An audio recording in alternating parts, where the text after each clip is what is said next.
PR পদ্ধতিতে জাতীয় নির্বাচন, জুলাই সনদে আইনি ভিত্তিসহ বেশ কিছু দাবিতে রাজধানীর বাসব খেলার মাঠে ইসলামী আন্দোলনের গণসমাবেশ। এতে অংশ নেন দলের কেন্দ্রীয় নেতারা। সোমবার বিকেলে গণসমাবেশে আসন্ন জাতীয় নির্বাচন সামনে রেখে পিআর পদ্ধতিতে ভোট এবং নির্বাচনের আগেই জুলাই সনদে আইনি স্বীকৃতি দাবি করেন ইসলামী আন্দোলনের আমির মুফতি সৈয়দ মোহাম্মদ রেজাউল করিম। আমাদের এই নির্বাচনের আগেই জাতীয় আমাদের এই জুলাই সনদের আইনি স্বীকৃতি দিতে হবে। আর একটা দাবি আমাদের মৌলিক হলো পিআর পদ্ধতিতে নির্বাচন হতে হবে। পিআর পদ্ধতির নির্বাচনের মাধ্যমে ফ্যাসিস্ট চরিত্রের সরকার তৈরি হওয়ার সুযোগ থাকে না। এদিন জামায়াতে ইসলামীর শীর্ষ নেতাদের সঙ্গে সাক্ষাৎ করেন ইউরোপিয়ান পার্লামেন্টের উচ্চ পর্যায়ের প্রতিনিধি দলের সদস্যরা। ঢাকা ইউরোপিয়ান ইউনিয়নের দূতাবাসে বৈঠক শেষে সাংবাদিকদের সঙ্গে কুশল বিনিময় করেন জামায়াতের আমির। ইউরোপিয়ান ইউনিয়নের ডেলিগেশনের সাথে একটা ফ্রুটফুল বৈঠক হয়েছে।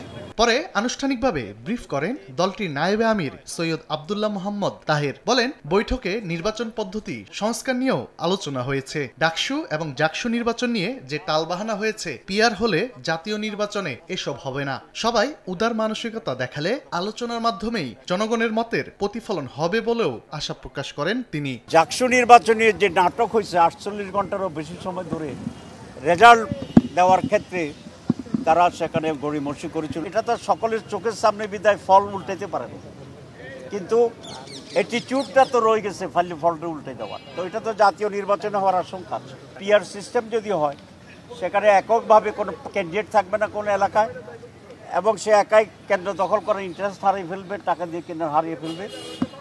এই জন্য আমরা কমপক্ষে একটিবার পরীক্ষামূলকভাবে পিআর সিস্টেম নির্বাচন চাই। 31টি রাজনৈতিক দলের মধ্যে 26টি দলই পিআর পদ্ধতিতে নির্বাচন চাই উল্লেখ করে অধিকাংশের ঐক্যের ভিত্তিতেই বাংলাদেশ এগিয়ে যাবে বলে আশা প্রকাশ করেন আব্দুল্লাহ তাহের। তানভীর হাসান মেঘ, সময় সংবাদ, ঢাকা।